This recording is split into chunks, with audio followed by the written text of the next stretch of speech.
بسم الله الرحمن الرحيم الحمد لله رب العالمين وصلى الله على نبينا محمد وعلى آله وصحبه وسلم.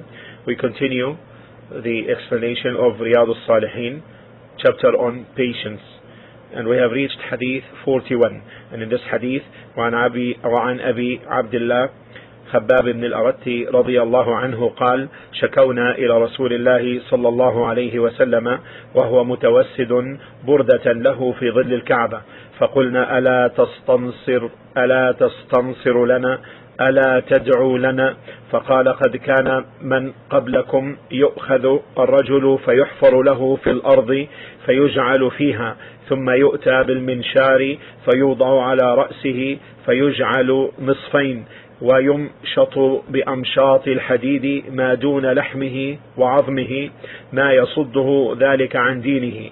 والله لا يتمن الله هذا الأمر حتى يسير الراكب من صنعاء إلى حضرموت لا يخاف إلا الله والذئب على غنمه ولكنكم تستعجلون. رواه البخاري. وفي رواية: وهو متوسد بردة وقد لقينا من المشركين شدة.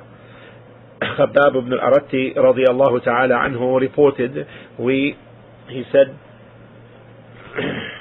while we accompanied to the Messenger of Allah sallallahu alaihi wasallam, we complained to the Messenger sallallahu alaihi wasallam while he was leaning against his sheet clock in the shade of the Kaaba regarding the persecution inflicted upon us by the disbelievers. We said: will you ask Allah to help us? Will you ask Allah to help us? Will you invoke Allah for us? He said, he said, among those before you, who were before you, a believer used to be seized and held in a pit, used to be dug for him and held in it, and then he used to be placed in it. Yes. Then a saw, he would be sawed into two halves from the head, and his flesh torn away from his bones with an iron comb. Yet all that, in spite of this, he would not wean away from his faith. Meaning, this did not cause him to revert from his deen. By Allah, this religion, meaning Islam, will be completed, will bring it to completion until a rider, a traveler, goes from Sana'a, and Sana'a is in Yemen, which is the capital of Yemen, to Hadramaut. This is in south of Yemen, fearing none except Allah, and except the wolf for his sheep. The wolf, lest it should trouble his sheep. But you are in too much of a hurry. You are hasty. You are impatient. You are in too much of a hurry. You are impatient. You are hasty. This hadith of Khabbab ibn Arat radiallahu anhu tells first of the harm inflicted upon the Muslims by the kuffar of Quraysh in Mecca. So they came to complain to the Messenger sallallahu alayhi wasallam while he was in the shade of the Kaaba and leaning against his sheet clock in the shade of the Kaaba, salawatullahi wa salamuhu alayhi. فبين النبي صلى الله عليه وسلم, he صلى الله عليه وسلم made it clear that among those who were before you, meaning from the believers, were tested severely concerning their deen, much more than you, to the extent that a ditch would be, or a pit would be dug, and he would be placed in it and would be sawed into two halves. with iron combs, removing the flesh from the bones.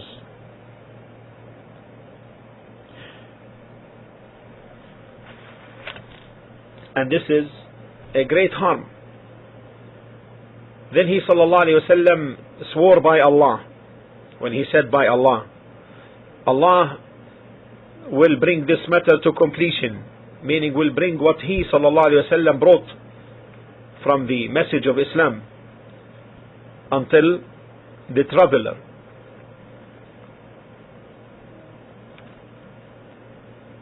who travels from Sana'a, the capital of Yemen, to Hadramaut in the south, La yakhsha, does not fear or fears nothing except Allah and except the wolf for his sheep. But you, وَلَكِنَّكُمْ تَسْتَعْجِلُونَ, but you are hasty, impatient. Meaning, be patient and wait for the relief from Allah subhanahu wa ta'ala, because verily Allah will complete this matter.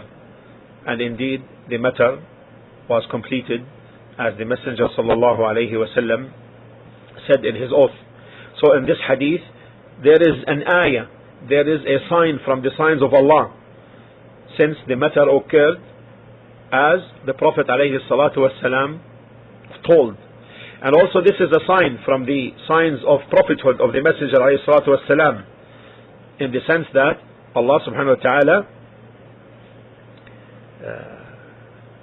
made true what he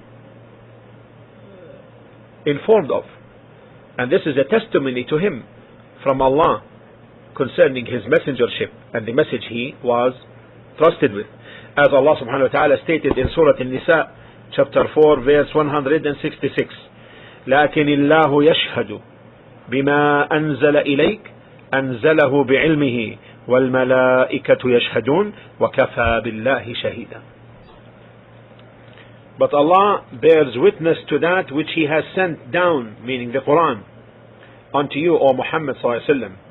He has sent it down with His knowledge, and the angels bear witness, and Allah is all sufficient as a witness.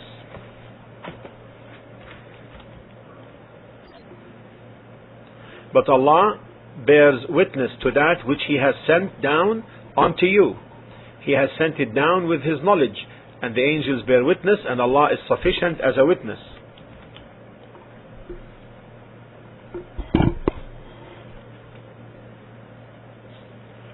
And in this also there is evidence. There is evidence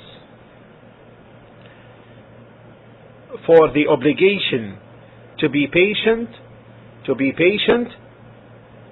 facing the harm by the enemies of the Muslimin, and the patient ones will be the winners.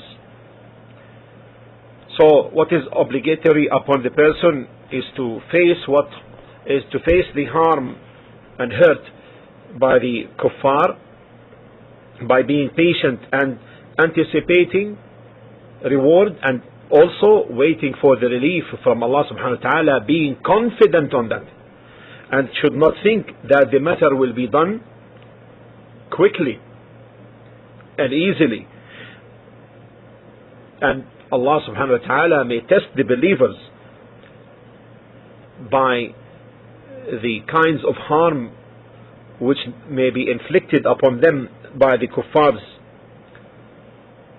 and that they could also kill them, as the Jews killed the prophets, and the prophets were the greatest of callers to Allah, and greater than the Muslims in their rank.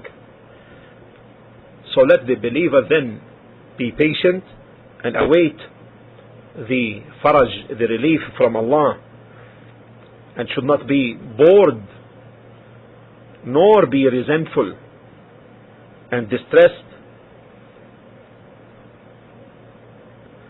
Rather, he should be firmly established like a rock, and the outcome is for those who are pious and persevering on Allah subhanahu wa ta'ala is for their help.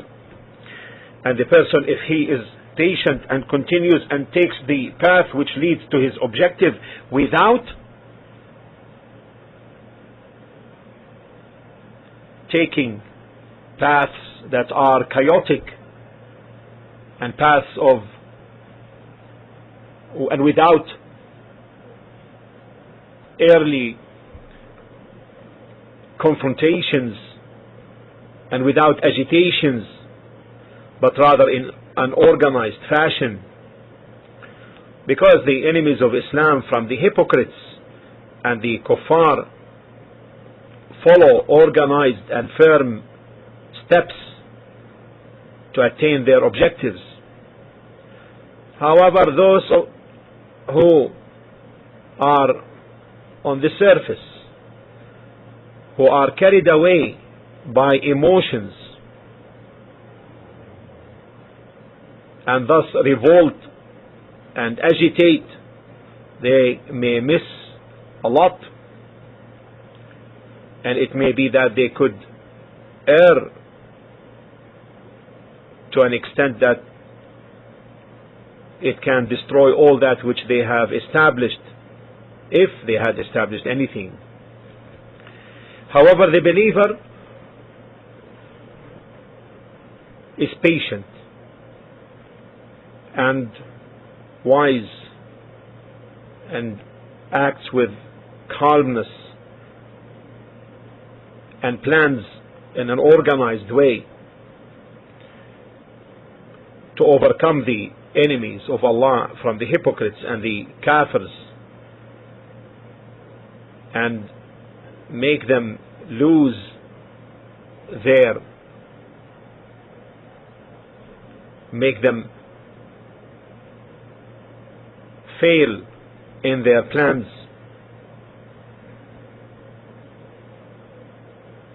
And they should know that the kafirs plot and like to agitate the believers so that they take opportunities to take them over.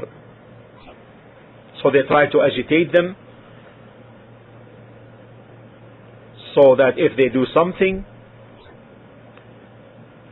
which they look for, they say, this is what we want now, this is what we are looking for, and therefore a great evil may occur as a consequence of this plotting and agitation. So the Messenger sallallahu alaihi wasallam said to his companions, "Isbiru, be patient." And then he gave the situation of the believers before, and that you are more entitled to be more patient,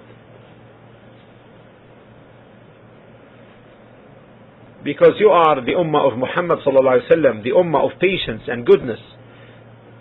So be patient until Allah subhanahu wa ta'ala brings his commands to be executed, and the consequence is for the pious. So it doesn't mean that the person to be kept silent concerning the evil, however, to work with organization and planning and good running and management of affairs, and wait for the faraj from Allah, the relief from Allah, and shouldn't be bored. It's a long way, especially at the beginning and emergence of fitan. And those who agitate the fitan would like to the best of their ability, to reach to the peak of their objective. So therefore, disconnect that for them, prevent them from doing so, and be more patient and better in plotting. They plot, and Allah subhanahu wa ta'ala is the best of plotters. And from this hadith, which is very applicable to our times, and a reminder for us in these turbulent times of fitan, that people should not be hasty when they are not well prepared, and when they need to focus on matters which are of higher priorities than other matters, so as to make the ummah stand on sound foundations, and not to agitate and revolutionize and so forth, and get into early confrontations, or be misguided by deviant sects who carry revolutionary banners and carried away by emotions just because we want victory. You cannot praise the victory without checking for that which is the criterion for the believer to be in support or in opposition to those who may achieve such a victory. Because victory is not a criteria for the correct and soundness of the creed. Communists had victories over their enemies. Fascists had victories over their enemies. People holding to false creeds won certain confrontations or battles, whether on group levels or on state levels or you name it. So don't be misled. Check. Is this victory which is made to be seen as a victory, what's the objective behind it? Is it to have the banner of Allah, truly Tawheed, to be prevalent, or there are other agendas and objectives behind that? So we should not be fooled, and we should look at matters with keenness and in the light of the Sunnah, which will help the believer distinguish the true path from the deviant path. So don't be misled by this party or that group. Look for their creed and their objectives, and don't rush. This is deducted from this hadith as a benefit in its applicability towards the harm which may be inflicted on Muslims by the kafirs and by the hypocrites and by the deviant sects as well. Ask Allah Azza wa Jal to make this hadith a benefit for myself and for those who hear it. Walhamdulillah Rabbil Alameen, wa sallallahu ala nabiyyina Muhammad wa ala alihi wa sahbihi wa sallam.